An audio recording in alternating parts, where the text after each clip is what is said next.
Time now for sports on 104.7 The Cave. Here's Ned Reynolds. Mike, the intern, Ned Reynolds. Tuesday morning, the Team USA in Italy currently still at third place in the medal count. They are. They really haven't achieved what a lot of folks thought, and that's because of injuries, Lindsey Vonn, and some failures on the ice and so forth and so. But this happens. It's athletics, and anything can go wrong or right for that matter.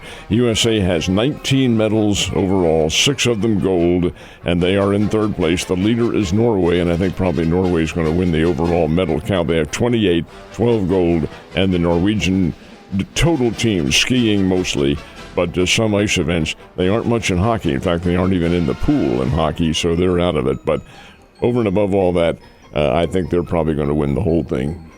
Yeah, right now we're 9 medals back, so it's going to be a tough challenge, and a lot of the ones that remain are team stuff, like hockey, for example. Team USA for the women are up for gold, aren't they? You know, the women, think about this now. They have played 3 pool matches and 2 in the knockout round. 5 matches, 1 goal they've given up.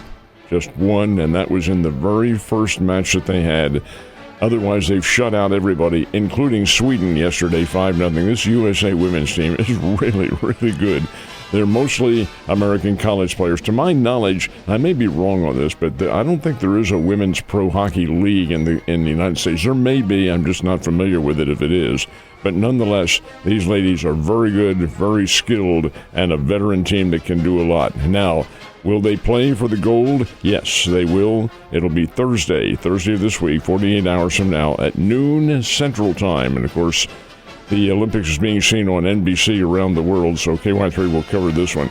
Canada is the team that the USA will play. They stopped Switzerland yesterday 2-1 in a real terrific semifinal. So that matches Canada versus the USA for the gold in women's, and we'll talk a little bit about the men later on this week.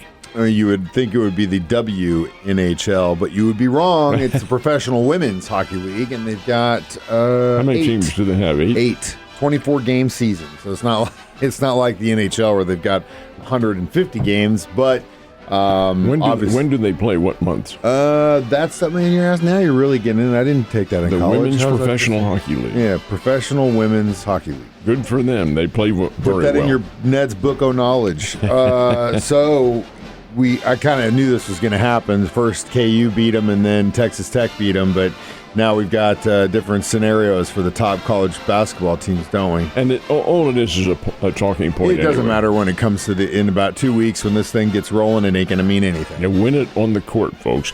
Yeah, the new number 1 is Michigan, and that's not a surprise. The Michigan team is really, really, really good. Their point guard has a bit of a local tie to it. It's Elliot Cadeau, who played his post-high school career at Link Academy down in Branson. Oh, cool. He is really, really a good player. Anyway, Michigan's number 1. Arizona, as Mike mentioned, did fall twice last week. The handwriting was on the wall. They were going to drop. Houston was number 2, and they may not be after last night. We'll talk about that in a second. Duke, number 3. Arizona dropped to 4th, which is that's right. Arizona's a very good team. Connecticut is in 5th place. So we have terrific basketball still to go, and the tournament is on the horizon. So we still got a little bit of time before different teams in the NFL need to franchise tag their players and get that business or not, and then release them to the free world if that's the case. Any teams do that yet? Well, it does start. It will start today, as a matter of fact, that period of time, and it's about 3 weeks, 2 or 3 weeks, somewhere around there, in which you declare a player franchise. I don't think the Kansas City Chiefs will declare anybody. Not yet. These will be free. This is free agent players who they really think we need to have, and we'll pay the money.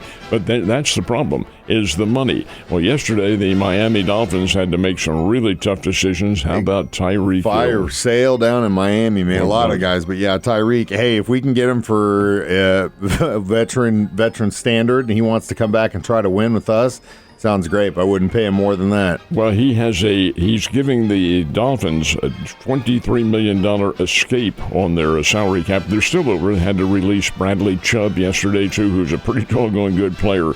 So Miami has big-time salary cap problems. I think they're almost $20 million over the cap. So releasing Hill does help. But do you want him back? He had a really severe knee injury last year. Broke his leg, man. Yeah. I mean, it's that, and also the off-the-field antics. But at the same time, I mean, that I still remember when we drafted him, man. They were showing it's so funny. ESPN showing these great, reels of their high school and college days, and then we draft Tyreek Hill, and it's like a rap sheet gets put up on the screen instead of a highlight reel. So, I mean, we knew what we were getting. Again, I know everyone gets caught up on the antics on and off the field, and definitely the injury is cause for concern, but as long as the money's right, it's worth a shot. There's the key, the money. If he will settle for something that's pretty cheap by his standards, maybe the Chiefs will take him back as long as he doesn't make too big a hit on the salary cap. Yeah, that's funny you mentioned the rap sheet. A JUCO player is fine. A lot of players are JUCO players. Oklahoma State for, 2 months? And then he got kicked out of there for assaulting a girl. Went to, I think it was West Florida. Does that sound right? Something like that, or like East Alabama, or Central. It was like Central Arkansas, or something. Yeah, I know what you're. It wasn't. It was like the next directional school. Yeah, that's the term I was looking for. Well, he was good there, but it was with the Chiefs where he shown his best, and that was so good too, because the guy had great speed and tremendous athletic tracking ability. The ball. Yeah, he could fly, but the way that little dude could track the ball is still, golly, why it didn't. Mahomes put it up. He's coming down with it. Doesn't matter where. So, I don't think the Chiefs will go after I don't him. think they are unless he absolutely wants to come back to Kansas City for the veteran minimum. What's on the agenda for the baseball Bears? They're playing today, right? They are indeed. They play this afternoon at 3 o'clock down in Tulsa against Oral Roberts. This is an annual rivalry. As a matter of fact, when the Bears have their first home game next week, it'll be also Oral Roberts. They play them twice each year. Oral Roberts is in the Summit Conference, and that's a conference, Mike, that they dominate. They have won that thing. They win it every year. ORU is really good. They're in the College World Series 2 years ago. Anyway, ORU, the game is at 3 o'clock this afternoon. ORU is 2-1, the same as the Bears.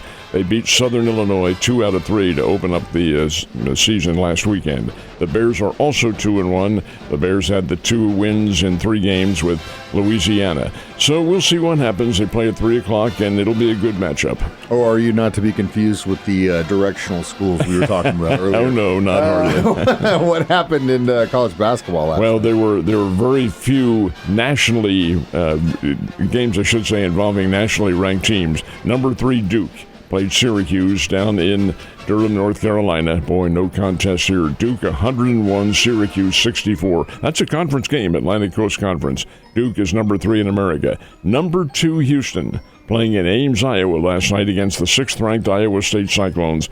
Boy, what a heavyweight match this was. It was back and forth. Gee, the physicality in these basketball games is unbelievable. Back in the old days when I was a kid growing up, everybody would have fouled out, but not anymore. That's the way they play the game. Iowa State got a 3-pointer in the clutch final seconds and won the game 70-67.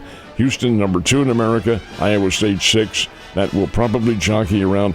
Houston still has Arizona to play, and they have some very tough hombres on the schedule, so it's going to be interesting for them as the rest of the season. But again, it's the tournaments that make the difference. Absolutely, Ned. Have a great Tuesday, and I'll see you tomorrow.